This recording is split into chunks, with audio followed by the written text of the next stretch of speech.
मतमोजणी 21 डिसेंबरलाच होणार आहे. सुप्रीम कोर्टाने हे स्पष्ट केलंय. नागपूर खंडपीठाचा निर्णय आपल्याला पाहायला मिळतोय आणि तो निर्णय सुप्रीम कोर्टाने सुद्धा कायम ठेवलेला आहे. 20 तारखेला काही कारणाने निवडणुका होऊ शकल्या नाहीत, तर अगोदर झालेल्या निवडणुकांची मतमोजणी थांबवू नयेत असं सुद्धा यावेळी कोर्टाने स्पष्ट केलेलं आहे. त्यामुळे नागपूर खंडपीठाचा जो निर्णय होता तो आता कायम ठेवण्यात आलाय. रामराजे शिंदे आपल्या सोबत आहेत, त्यांच्याकडून अधिकची माहिती जाणून घेऊयात. राम, आज नेमकं कोर्टामध्ये सुनावणीच्या दरम्यान काय घडलं, सुप्रीम कोर्टाने काय सांगितलंय? बिलकुल महत्वाची सुनावणी होती आणि सुप्रीम कोर्टानं यामध्ये महत्वाचे निर्देश देण्यात आलेले आहेत की मतमोजणी जी आहे ती 21 तारखेलाच करावी. परंतु नेमकं युक्तिवाद काय झाले हे आपण जाणून घेणार आहोत. आपल्यासोबत आहेत सुप्रीम कोर्टातले वकील ॲडव्होकेट यतीन जगतापजी. काय नेमकं सुप्रीम कोर्टामध्ये आज सुप्रीम कोर्टामध्ये आज जे हिअरिंग चालू होतं ते मेजरली याच गोष्टीसाठी होतं की जो 21 तारखेला रिझल्ट डिक्लेअर करायचे आहेत नगरपंचायत आणि नगर परिषदांचे, तर ते जे इलेक्शन कमिशनने 21 तारखेला रिझल्ट डिक्लेअर करावेत असं हायकोर्टाच्या डायरेक्शन्स होत्या. तर त्या अगेन्स्ट इथं पिटिशनर आलेले होते की इतक्या दिवस रिझल्ट हे विथहेल्ड करता येणार नाहीत या ग्राउंडवर ते आलेले होते. पण सुप्रीम कोर्टाचं असं म्हणणं होतं की त्यामध्ये जे आपण पार्लमेंट एमपीज आणि MLAचे जे इलेक्शन्स घेतो त्यामध्ये सुद्धा रिझल्ट हे विथहेल्ड केलेले जातात किंवा स्टेपमध्ये घेतो. त्यामुळं तो ग्राउंड त्यांनी तेवढा हे धरलेला नाही मुद्द्यात. त्यामुळे रिझल्ट हे 21 तारखेलाच डिक्लेअर करायचे सांगितलेले आहेत. फर्दर त्यामध्ये दोन गोष्टी होत्या की जेव्हा 20 तारखेला इलेक्शन होणार आहे, जर ते कुठल्या कारणाने एक्सटेंड झालं तर त्यानंतर परत तुम्हाला तो जो 2 तारखेला जे इलेक्शन झालं त्याचा रिझल्ट जो 21 तारखेला डिक्लेअर करायला सांगितलं तो एक्सटेंड करता येणार नाही.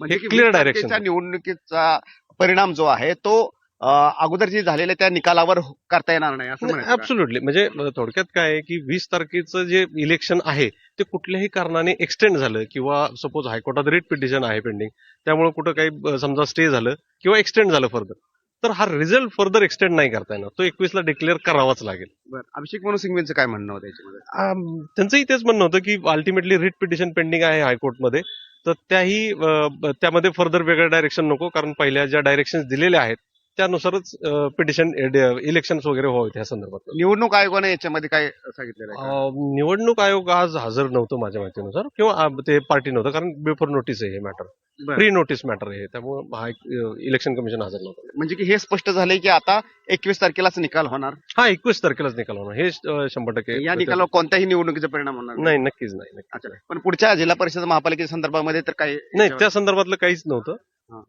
हे फक्त डिक्लेरेशन 21 तारखेचा जो रिझल्ट डिक्लेअर आहे तेवढ्या पुरतच होतं. बिलकुल. आणि सुप्रीम कोर्टाने हे स्पष्ट केलेलं आहे की 21 तारखेलाच मतमोजणी होणार.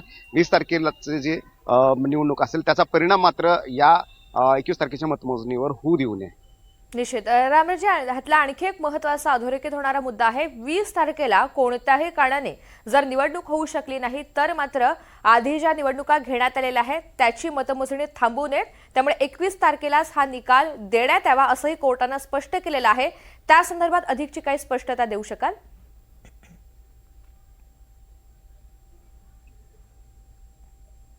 बिलकुल. यतीन जगतापजी आपल्यासोबत आहेत वकील. जे सांगितलेलं आहे कोर्टाने की 21 तारखेलाच द्यावा निकाल आणि 20 तारखेची जी आहे निवडणूक ती जर पोस्टपोन झाली किंवा कोणत्या कारणास्तव या निवडणुकीत जर राखली तर त्याचा परिणाम होऊ नये म्हणून.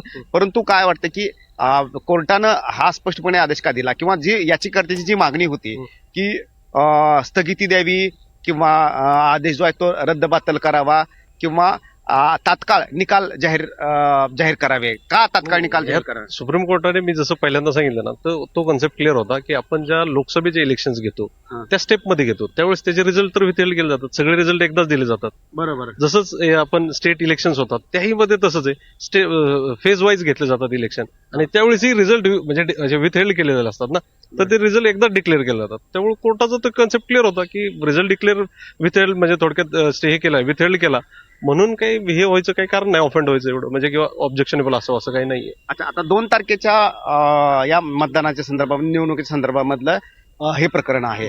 परंतु 20 तारखेचं जे होणार आहे निवडणूक त्याच्यामध्ये जर काय झालं आणि ते सुरळीत होईल असं वाटतंय का मला? नाही, आता यामध्ये कोर्टाने एक गोष्ट क्लिअर केलेली आहे की जे 20 तारखेचं इलेक्शन आहे ते सपोज कुठल्याही कारणाने काही कारणाने जरी एक्सटेंड झालं किंवा पोस्टपोन झालं तर तरी तो हा रिझल्ट तुम्हाला म्हणजे फर्दर हे नाही करता येणार, तो 21ला डिक्लेअर करावं लागेल, हे कोर्टाचं म्हणणं होतं. बिलकुल, आणि तो 21ला डिक्लेअर करावाच लागणार, जरी 20 तारखेच्या निवडणुकीचा कोणताही परिणाम जो आहे तो या निकालावर होऊ नये. बरोबर. त्यामुळे आता 21 तारखेलाच हा निकाल लागणार आहे हे आता ठरलेलं आहे आणि त्यावर सुप्रीम कोर्टानं सुद्धा स्पष्ट आदेश दिलेले आहेत.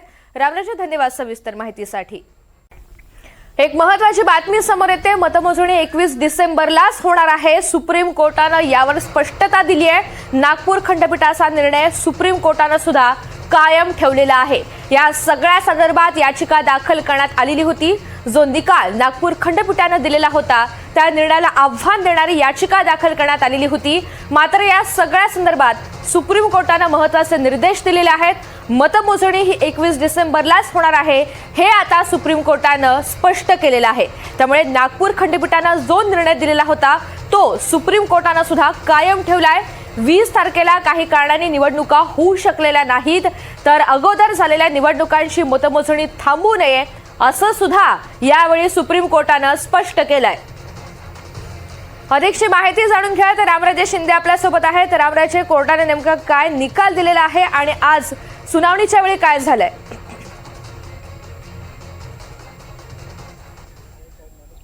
बिलकुल, सुप्रीम कोर्टामध्ये हे प्रकरण आलं आणि सुनावणीसाठी आलं होतं. याची करतेचे 2-3 महत्वाचे मुद्दे होते. एक म्हणजेच की हा संपूर्ण आदेश जो देण्यात आलेला आहे नागपूर खंडपीठानं, तर त्या आदेशाला स्थगिती द्यावी, जे की 21 तारखेला काउंटिंगमध्ये म्हणजे की मतमोजणीचे आदेश दिले होते, तर त्याला स्थगिती द्यावी. दुसरं म्हणजे की हा आदेश जो आहे तो रद्दबातल पण करावा सुप्रीम कोर्टानं, असं दुसरा मुद्दा मांडला होता. परंतु सुप्रीम कोर्टानं स्पष्ट केलेलं आहे की 21 तारखेला जो नागपूर खंडपीठानं आदेश दिलेला आहे तर तो कायम राहणार आहे. 21 तारखेलाच मतमोजणी जी आहे ती होणार आहे. परंतु यामध्ये दुसरा मुद्दा आहे की 20 तारखेला ज्या दुसऱ्या निवडणुका होणार आहेत त्या जर काही कारणास्तव निवडणुका जर पुढे ढकलल्या गेल्या तर मात्र त्याचा परिणाम या निकालावर होऊ नये. म्हणजेच की ही जी तारीख आहे 21, तर ती तारीख एक्सटेंड कोणत्याही परिस्थितीमध्ये करू नये. त्यामुळे 21 तारखेला 20 तारखेची जी निवडणूक आहे ती होऊ किंवा न होऊ त्याचा परिणाम 21 तारखेच्या या निकालावर मतमोजणीवर होऊ नये असं स्पष्टपणे सुप्रीम कोर्टाने सांगितलेलं आहे. निश्चित. त्यामुळे आता सुप्रीम कोर्टानं 21 तारखेवरच शिक्कामोर्तब केलेला आहे. जी तारीख आधी देण्यात आलेली होती ती कायम ठेवण्यात आलेली आहे. हा महत्त्वाचा निर्णय म्हणावा लागेल.